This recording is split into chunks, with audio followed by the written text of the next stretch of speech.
Hey everyone, Matt Peiken here. If you've made Wake Up part of your daily local news diet, I would love it if you took just a moment to give it 5 stars on either Apple Podcasts or Spotify and write a glowing sentence or two if you have it in you. It makes a real difference in picking up new listeners. Thanks so much for the boost. All right, on with the news.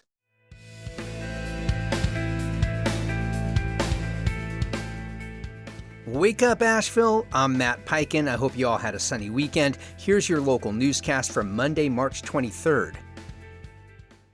A minority shareholder with ties to the Sackler family is pushing for a seat on the board of Ingles Markets. Summer Road LLC, owned by David Sackler, is asking investors to elect its chief investment officer at the April 30th annual meeting. The Sackler family previously owned Purdue Pharma, which filed for bankruptcy in 2019 amid thousands of lawsuits over OxyContin. But here, Summer Road says Ingles has underperformed and questions its real estate strategy and board independence. Ingles opposes the nomination. The grocer operates 194 stores across 6 states, is one of the largest commercial landowners in Buncombe County, and is the county's second largest employer. Read more about this in the Citizen Times.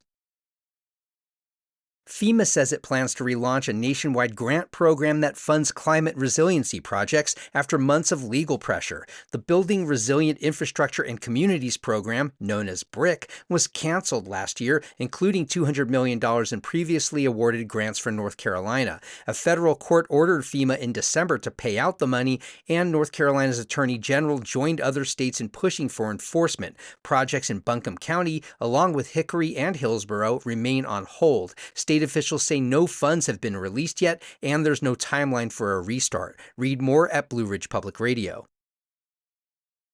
Buncombe County has finalized the purchase of the 342-acre Deaver View Mountain property, setting the stage for what's expected to become the county's largest public park.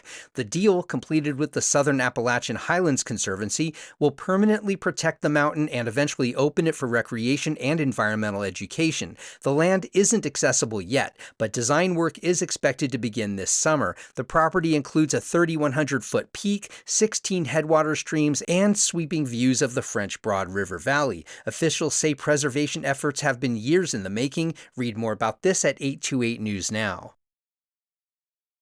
A new review of city-owned land south of City Hall traces more than 20 years of stalled proposals and renewed debate. Since 2003, ideas have included a mixed-use project with the Grove Park Inn, high-end parkside condominiums, a performing arts center, and even relocating fire and police headquarters. Court fights, funding issues, and shifting priorities kept plans from moving forward. The report says communities displaced from the area were largely left out of those conversations. Now, as another landhold is considered, some community leaders want guaranteed seats in future negotiations. We have a link in our show notes to the 3rd installment in a series from the Government Accountability Project of Asheville. And drilling deeper into one of those proposals, City Council is weighing a 2-year hold on 2.5 acres of city-owned land next to City Hall for what would become a 2,500-seat performing arts center. Supporters say it would give the Asheville Symphony a permanent home, attract about 300,000 visitors a year, and help secure federal funding. But many residents of the block, the city's historic black business district nearby, worry about gentrification and displacement. Community groups are urging stronger anti-displacement policies before any commitment. Council is expected to consider the land hold this week. Read more about this in the Asheville Watchdog. As you can tell every time you listen to Wake Up, I draw all the content from the credible sources of journalism right in this city.